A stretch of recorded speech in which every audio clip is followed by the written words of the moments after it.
Hi everybody, welcome back to English 112. This is for our class for the 5th of May, where we are in the midst of poetry. Basically, now we're moving forward into poetry from the 1900s and poetry from the United States. And I wanted to talk about 3 poems today, the first being The Road Not Taken by Robert Frost, a very famous canonical poem that I suspect you've probably at least heard of, if not read before. Next to, of course, God, America, I, and that was written by E.E. Cummings, also another canonical poet. And then lastly, America by Allen Ginsberg, a very famous beat poet. And I wanted to remind you about the dates of our assignments. That paper number 2 will be due this upcoming Tuesday on the 11th. Our poetry journal will also be due on the same date, the 11th.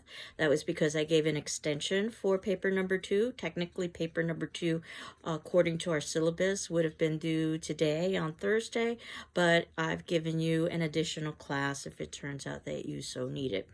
And then our final examination is scheduled for the 13th of May at 10:30 a.m. And you will have 24 hours in order to respond to that examination and submit it back to me.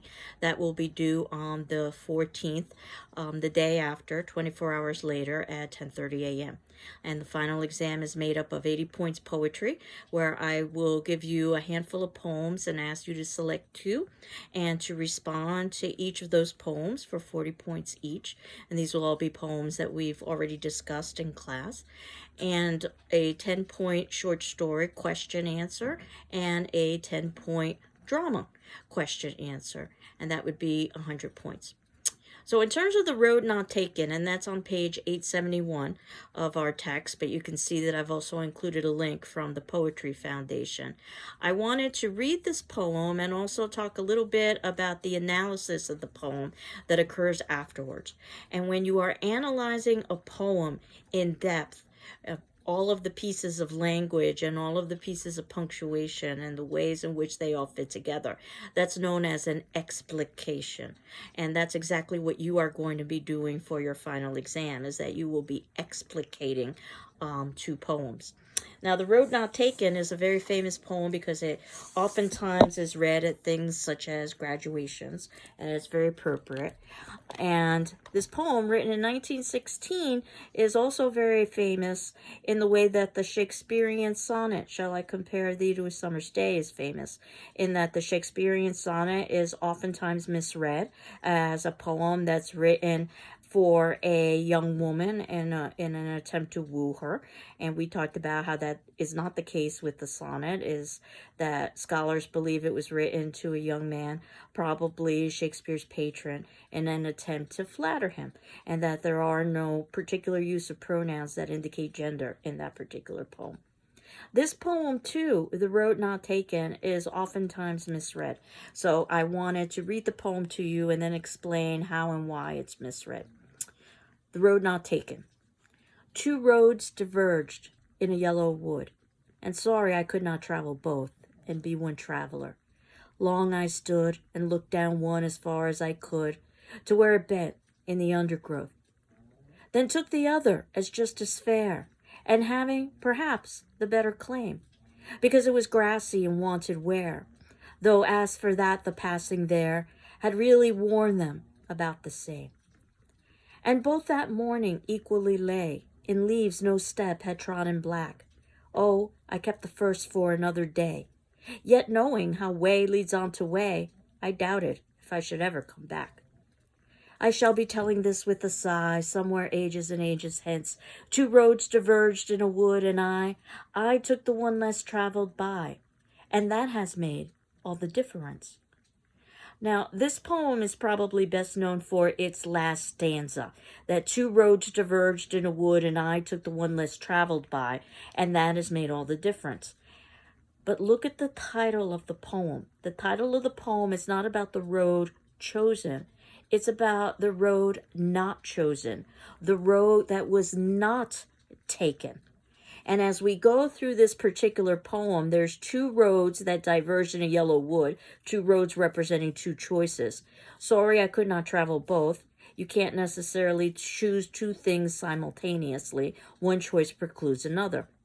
and they're looking down each of the roads as far as they can to where they bend in the undergrowth until they can't see what goes on beyond the road, which would be similar with a choice. You're trying to get a sense as to what the consequences of that choice might be, but there's only so far you can imagine what or be able to see what the consequences are. And the second stanza talks about that the roads both are very, very similar. Then took the other as just as fair, and having perhaps the better claim. Perhaps, maybe, one road is slightly better than another, but perhaps not. And maybe one is better than another because it was grassy and wanted wear. In other words, it hadn't been traveled as much. Though as for that, the passing there had warned them really about the same, that upon second reflection, they really were warned about the same. And both that morning equally late. At that moment and time, they both appear to be equal choices. So if you've ever had a choice that seems to be equal to another choice, this would be a comparable situation. In leaves no step had trodden black. Oh, I kept the first for another day, yet knowing how way leads on to way, I doubt if I should ever come back. The idea that once you choose one choice or one road, you can't really go back to the other choice because one choice leads to another choice that leads to another choice. So there's no way to go back to that original moment. And saying this, that I will be telling this with a sigh. A sigh can be something that is a sigh of satisfaction, but it can also be a sigh of sadness or regret. Somewhere ages and ages hence in the future, two roads diverged in a wood, and I took the one less traveled by. So the author is saying they took the road that appears to be perhaps less traveled, more unusual, which you might say is what poets always do. They take the less traveled road by writing poetry. And that has made all the difference. We aren't told if the difference is positive or negative. And again, the point of this poem is not about the choice that was made. It's about the regret and longing about the choice not made. That it's human, regardless if our choice results in satisfaction or happiness. It's human to wonder and consider what would have happened if we had made the other choice. Now on page 872 is the explication or a explication for this particular poem, which I wanted to read to you. The road not taken intrigues readers because it is at once so simple and so deeply resonant. Recalling a walk in the woods, the speaker describes how he came to a fork in the road, which forced him to choose one path over another. Though sorry he could not travel both, he made a choice after carefully weighing his two options. This essentially is what happens in the poem. There is no other action. However, the incident is charged with symbolic significance by the speaker's reflections on the necessity and consequences of his decision. What a great introductory paragraph that is. As we continue on, the second paragraph states, the final stanza indicates that the choice concerns more than simply walking down the road. For the speaker says that choosing the, quote, less traveled, unquote, path has affected his entire life. That, quote, has made all the difference, unquote. Frost draws on a familiar enough metaphor when he compares life to a journey. But he is also calling attention to a less commonly noted problem. Despite our expectations, aspirations, appetites, hopes, and desires, we can't have it all. Making one choice precludes another. It is impossible to determine what particular decision the speaker refers to. Perhaps he had to choose a college, a career, a spouse. Perhaps he was confronted with mutually exclusive ideas, beliefs, or values. There's no way to know because Frost wisely creates a symbolic choice and implicitly invites us to supply our own circumstances. So that was the first body paragraph. Notice that it doesn't talk about the poem in chronological order. It talks about the last stanza first. And it talks about basically what the last stanza is saying and how that's important to our understanding the poem as a whole. The next paragraph reads, the speaker's reflections about his choice are essential to an understanding of the poem as the choice itself. Indeed, they may be more central. He described the road taken as, quote, having perhaps the better claim, / because it was grassy and wanted wear, unquote. He prefers the, quote, less traveled, unquote, path. This seems to be an expression of individualism, which would account for, quote, the difference, unquote, his choice made in his life. But Frost complicates matters by having the speaker also acknowledge that there was no significant difference between the two roads. One was, quote, just as fair, unquote, as the other. Each was, quote, worn, really about the same, unquote. And, quote, both that morning equally lay, in leaves no step had trodden black, unquote. Notice how the person who is analyzing this poem is actually using specific quotation from the poem itself. And when I'm reading a quote and I say slash, the slash was not part of the original poem. The slash indicates a break in the line of poetry if you happen to be quoting from two different lines of poetry, one after the other. The body paragraph continues, or the next body paragraph continues, stating, the speaker imagines that in the future, quote, ages and ages hence, unquote, he will recount his choice with, quote, a sigh, unquote, that will satisfactorily explain the course of his life. But Frost seems to be having a little fun here by showing us how the speaker will embellish his past decision to make it appear more dramatic. What we hear is someone trying to convince himself that the choice he made significantly changed his life.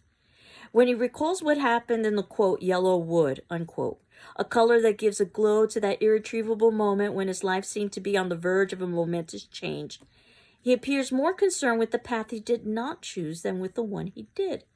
Frost shrewdly titles the poem to suggest the speaker's sense of loss and not being able to, quote, travel both, unquote, roads. When the speaker's reflections about his choice are examined, the poem reveals his nostalgia instead of affirming his decision to travel a self-reliant path in life. So this body paragraph basically talks about how this poem is oftentimes misread, and it also talks a little bit about color symbolism, yellow wood, indicating that this is a color that gives a glow to the irretrievable moment when his life seemed to be on the verge of a momentous change, which I couldn't argue with that particular analysis, but whenever I read Frost, and knowing that Frost is a New England poet, I can't help but think of the autumn and the change of seasons, and that's the first thing that I think of when I think of yellow. In other words, there are many possibilities for color symbolism here. Then the next and final body paragraph reads, the rhymed stanzas of The Road Not Taken follow a pattern established in the first 5 lines, A, B, AAB. This rhyme scheme reflects, perhaps, the speaker's efforts to change his life into a pleasing and coherent form.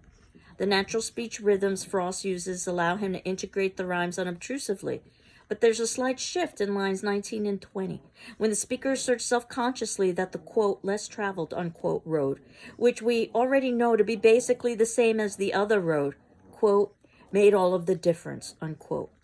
Unlike all of the other rhymes in the poem, difference does not rhyme precisely with hence. The emphasis must be placed on the difference to make it rhyme precisely with hence, which may suggest that the speaker is trying just a little too hard to pattern his life on his earlier choice in the woods. So this writer in this body paragraph very bravely talked about the rhyme scheme. In other words, they scanned the poem in order to determine a pattern of rhyme. But of course, it's more than just determining that the pattern exists. What you need to do is to talk about why that pattern might exist. How is it significant? What meaning might it might have? And the author did that, saying that the rhyme scheme reflects, perhaps, notice how they're couching their bets there, that the speaker's efforts to shape his life into a pleasing and coherent form is represented by that rhyme scheme, which is fine. I can't disagree with that. I don't know necessarily if I completely agree, but I don't disagree, and that is the level of evaluation that you need to consider when you are putting forth an argument. As long as your argument is possible, it doesn't need to be even probable or even correct. It just needs to be possible when you're analyzing literature. So now we have the last paragraph. Perhaps the best way to begin reading Frost's poetry is to accept the invitation he placed at the beginning of many volumes of his poems. The pasture means what it says, of course. It is about taking care of some farm chores. But it also means saying one thing in terms of another. Now, there are only 2 sentences in that final concluding paragraph. If this were an academic paper, you know that a paragraph is supposed to be 3 or more sentences. Outside of that, this is a very strong explication. And if we were to type this out, double-space 1-inch margins, it would be about your typical length of a traditional academic paper. I'm not expecting anything that polished, that neat, or that well written on the final exam. But what I do want on the final exam is that your answers have a beginning, a middle, and an end, and when you are analyzing, and also that you have some understanding of the text you're talking about and how it fits into the whole of what we've been discussing over the course of the semester. So I thought that would be a good example for you of a poetry analysis or an explication. EXPLICATION. Explication. Now, the next poem I wanted to talk about was also from a very famous author. His name is E.E. Cummings, and I think this poem begins to illustrate what the poem American Poetry that we discussed last class was talking about. That whatever it is, it needs to be able to do anything and everything. That's what the modern poetry, the more contemporary poetry, and the poetry of America will be doing. Frost's poem that we just read is rather traditional and very much so based on the history of what we've discussed with poetry. But once we get to somebody like E.E. Cummings, who likes to break grammatical conventions, we talked about how Emily Dickinson also liked to do that as well. But E.E. Cummings is known for irregular capitalization, also known for talking about subjects that would be considered risque or even taboo. And in this particular poem, America, or I should say next to, of course, God, America, I, and that happens to be on page 718, we can see how he subverts what one would expect in terms of a poem about America. And that particular poem, let me find the page here, was written in 1926. So if we think about what society would have been like in the United States in 1926, it was one that was filled with patriotism, and when one was talking about America, one was expected to talk about it with patriotic reverence. Keep that in mind as I read this poem by E.E. Cummings. And this poem also doesn't have a title, so we refer to it by its first line. Next to, of course, God, America, I, 1926. And notice the poem begins with a quote. Quote, next to, of course, God, America, I love you, land of the pilgrims and so forth. Oh, say, can you see by the dawn early, my country 'tis of centuries come and go, and are no more of it. What of it we should worry, in every language, even deaf and dumb. Thy sons acclaim your glorious name by gory, by jingle, by gee, by gosh, by gum. Why talk of beauty? What could be more beautiful than these heroic happy dead who rush like lions to the roaring slaughter? They did not stop to think. They died instead. Then shall the voice of liberty be mute? Unquote. And then we've got a line that skipped, and it says, he spoke and drank rapidly a glass of water. And we're told a little bit about the poem underneath the poem. This verbal debauch of chauvinistic cliches, notice the run-on phrases and lines, reveals that the speaker's relationship to God and country is not, as he claims, one of love. His public address suggests a hearty mindlessness that leads to roaring slaughter rather than to reverence or patriotism. And Cummings allows the reader to see through the speaker's words the dangerous emptiness of some of the patriotic promises that were given in 1926. Perhaps they're still given today. And you can see how controversial this poem would have been in 1926, and even today when we talk about the service to one's country. And what we see Cummings do at the very beginning is not capitalize words that oftentimes are capitalized. And what that does is that removes the level of respect to that proper noun or that particular name. Next to, of course, God. God is supposed to be capitalized, but it's not. America. America is supposed to be capitalized, and it's not. And I. The pronoun I, because it is a substitute for our own names, is supposed to be capitalized. None of that is capitalized. None of that is given respect.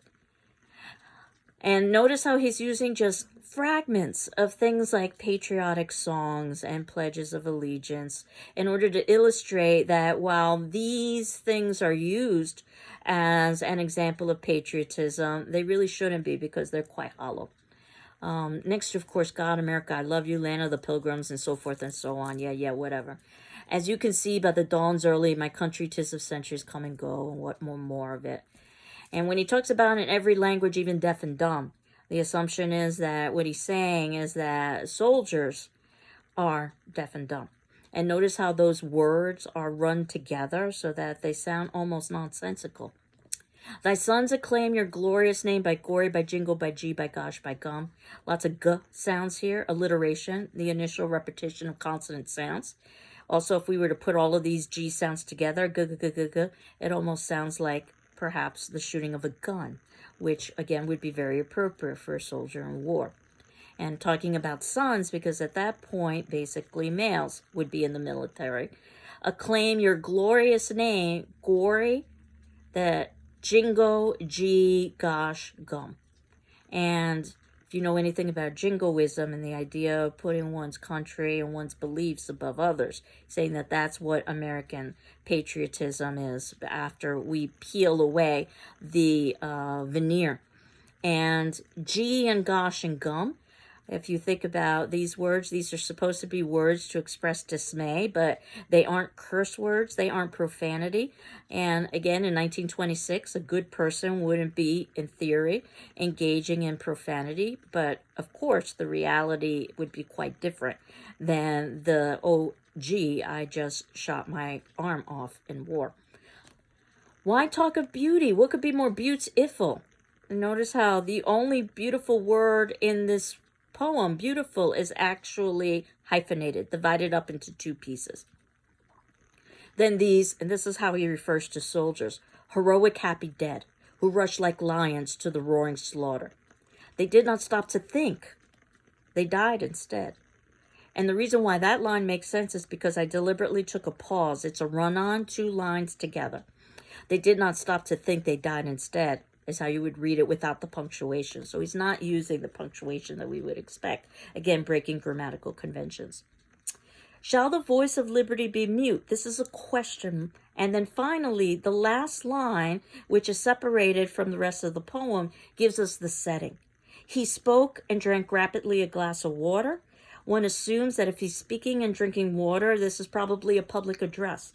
And again, during a public address, one assumes a certain level of patriotism and respect. That's not what we get in this particular poem. Again, you don't have to agree with the author's sentiments. You could completely disagree with the author's sentiments. But first, we need to establish what the author's sentiments are and what the author's purpose was in portraying their language in a poem in the way that they do before we actually start to make judgments about whether we agree or disagree.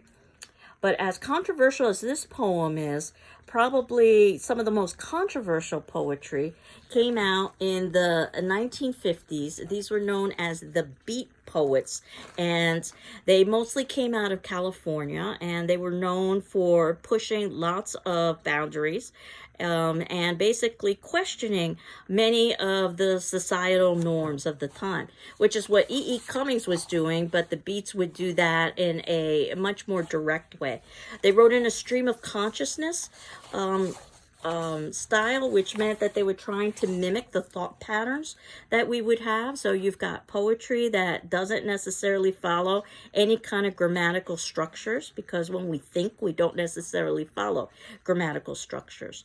And probably one of the most famous Beat poems happens to be the poem America by Allen Ginsberg, written in 1956.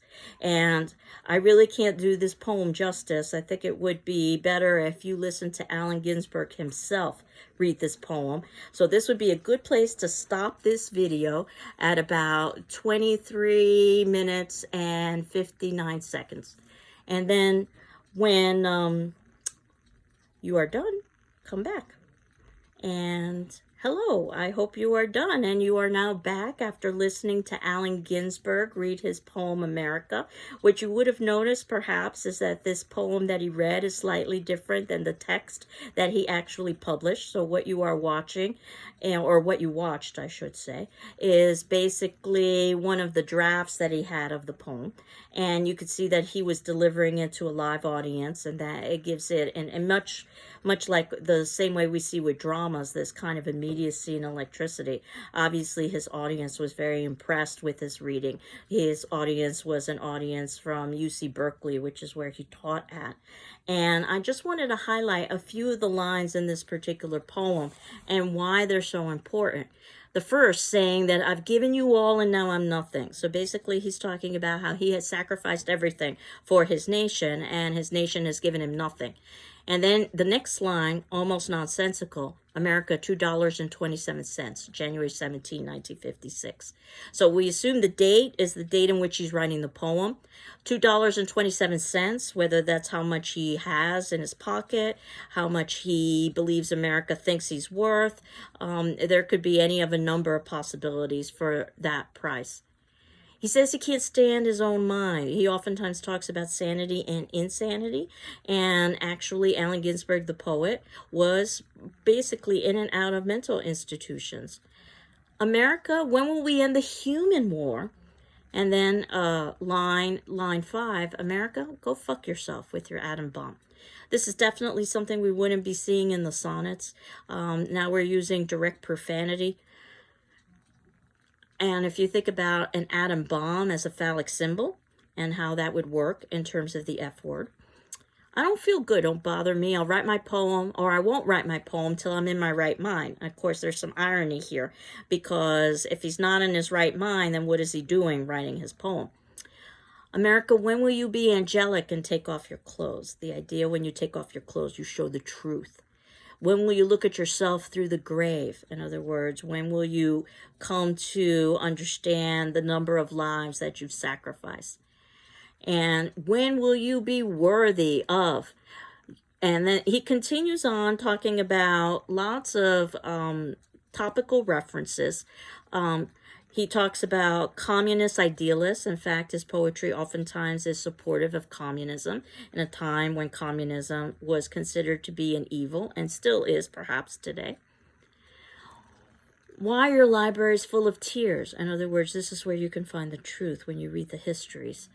When will you send your eggs to India? In other words, when will we be ready to share our wealth with other countries?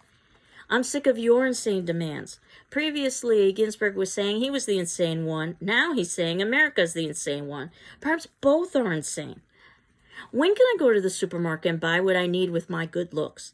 In other words, America is just about appearance, that if you've got what's considered to be an attractive appearance, you have more power, you have more agency, and you have more privilege. America, after all, it's you and I who are perfect, not the next world. The idea of the hubris of America, that America is guiltless. Your machinery is too much for me.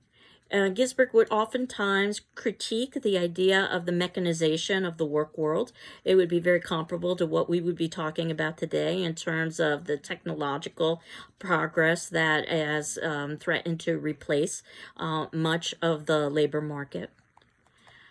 There must be some other way to settle this argument. He is arguing in this poem with America, with himself, with us as reader, constantly asking, is this true?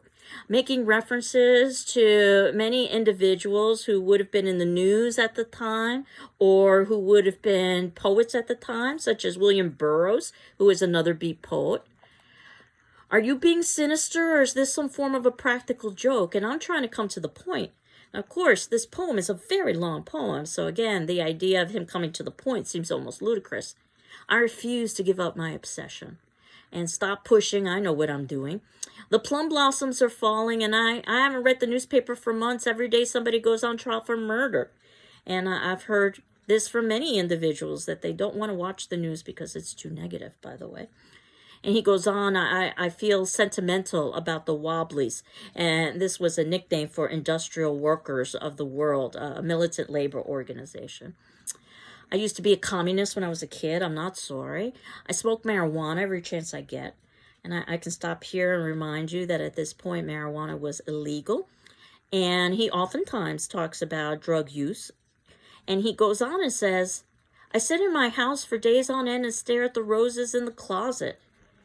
Whether he's talking literally about watching or looking at rose wallpaper, whether he's talking about some sort of hallucination that has been inspired by drug use, when he's talking about being in the closet, if he's talking about his sexuality, because he was an open homosexual in a time when that was not something that one would admit to publicly.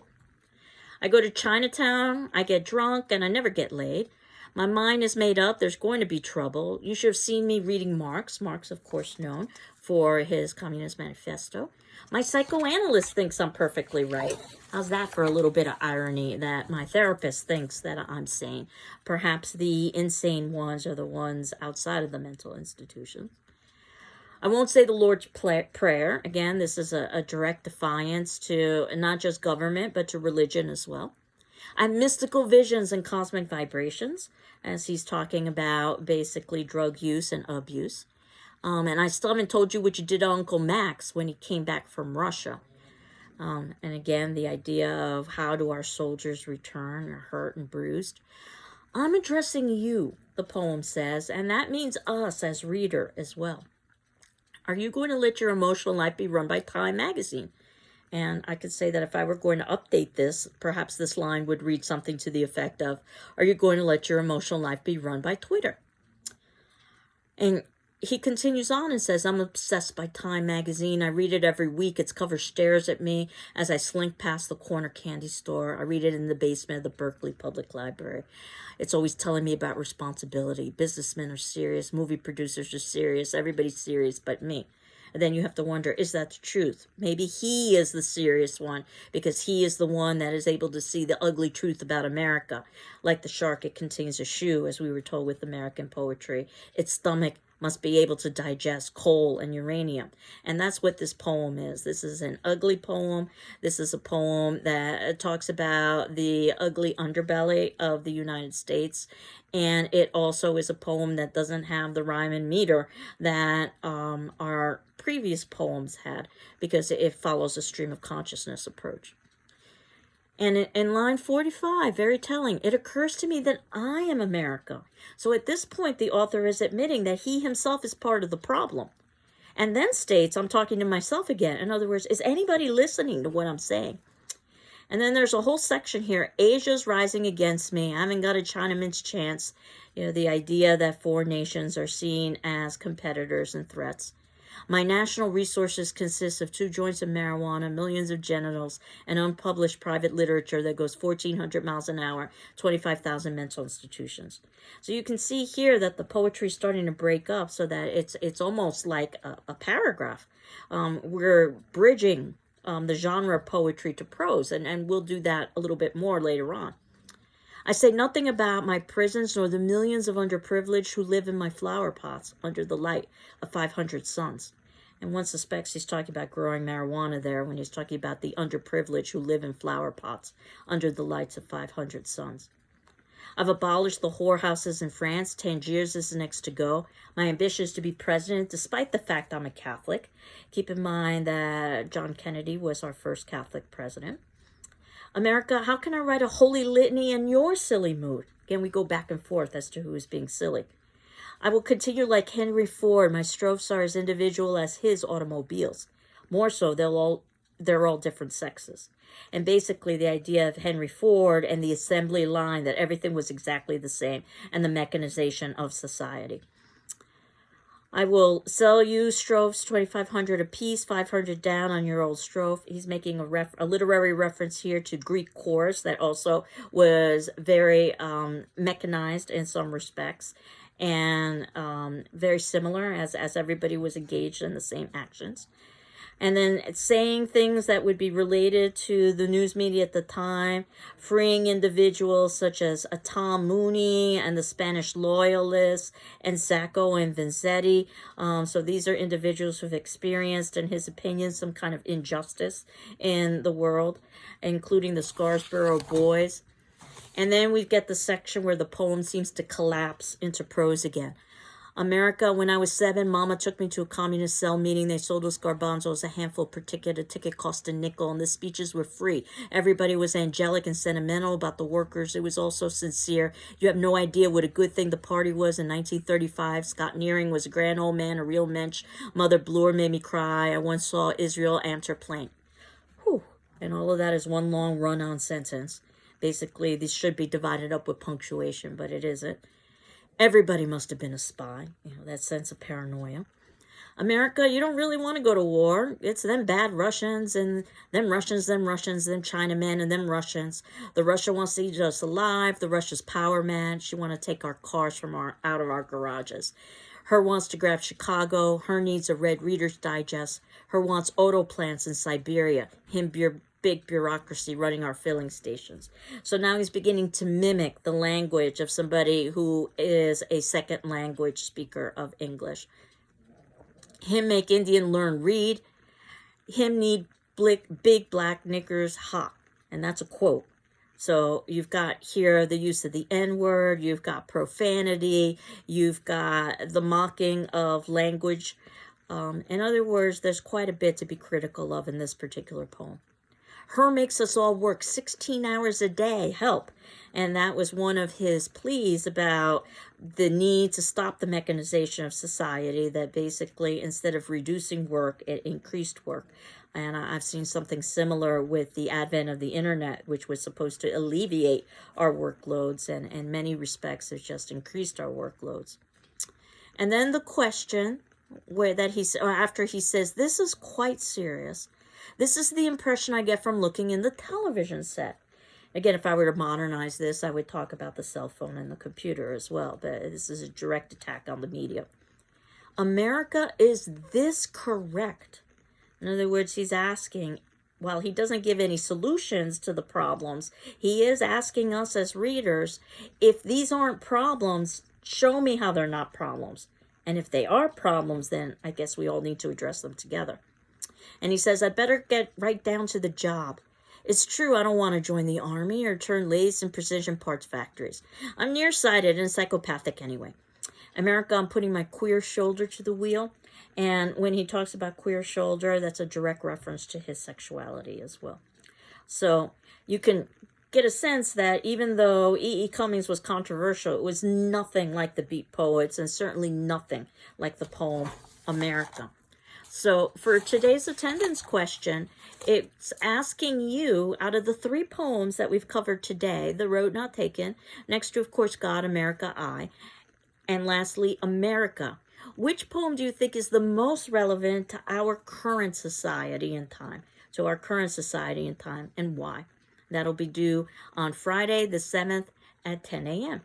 So I hope you're doing well. I'm doing well, and we will continue on with poetry next class. Take care. Bye-bye.